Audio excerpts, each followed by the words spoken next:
പഴയ സായിപ്പാന്നാ തോന്നുന്നു. അറിയോ സായി? No, I have. ഈശ്വരാ പെട്ടു. ഇയാൾ ഇംഗ്ലീഷിൽ വല്ല തെറിയും പറഞ്ഞതാന്ന് തോന്നുന്നു. Sahib, I am happy.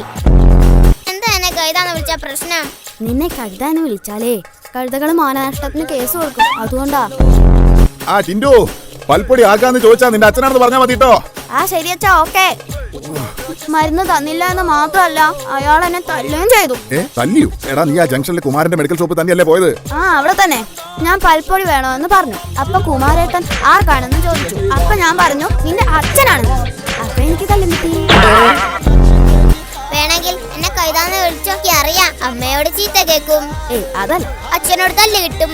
പിന്നെ തല്ലാനിങ് വരട്ടെ. നീ ആ ചിഞ്ചുവിന്റെ തലയ്ക്ക് കലറിഞ്ഞോ?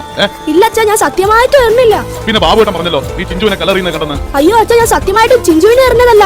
ഞാൻ പറഞ്ഞില്ലേ അവൻ വല്ല മാങ്ങയ്ക്ക് മുറിഞ്ഞതായിരിക്കും. ഏയ്, വാങ്ങിക്കൊന്നുമല്ല. ഞാൻ എന്റെ ക്ലാസ് ടീച്ചറുടെ തലയ്ക്ക് ഉന്ന വെച്ച് എറിഞ്ഞതാ. അത് മാറിക്കൊണ്ടതാ. Oh, I'm sorry.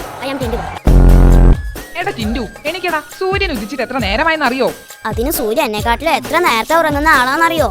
അപ്പൊ ഇത്തിരി നേരത്തെ ഉദിച്ചാലും അത്ഭുതമൊന്നുമില്ല. മോനെ, കൊട്ടാരക്കരയ്ക്ക് ഇപ്പൊ ബസ്സുണ്ടോ? കൊട്ടാരക്കാർക്കൊക്കെ ബസ് ഉണ്ടോന്ന് ആരൊക്കറിയാം? വല്ല മമ്മൂട്ടിക്കോ മോഹൻലാലിനോ ബസ് ഉണ്ടോന്ന് ചോദിച്ചാൽ ഞാൻ വേണേ പറഞ്ഞുതരാം. അതെന്താടാ അങ്ങനെ ഒരു പറ്റിക്കൽ? ഇപ്പൊ കാണിച്ചു തരാം. എന്റെ കയ്യിൽ കാശില്ല, പറ്റിച്ചേ. ചേട്ടൻ എന്താ എല്ലാരോടും ചില്ലറ ചോദിക്കുന്നത്? കഴിഞ്ഞ ജന്മത്തിൽ ചേട്ടൻ പിച്ചക്കാരനായിരുന്നു. പുറകിൽ താടി വെച്ച ഒരാളുണ്ട്, മൂപ്പര് തരും. താടി സാധാരണ മുന്നിലല്ലേ? പിറകിൽ താടി വെച്ച ഒരാളെ കുറിച്ച് ഞാൻ ആദ്യമായിട്ടാ കേട്ടത്.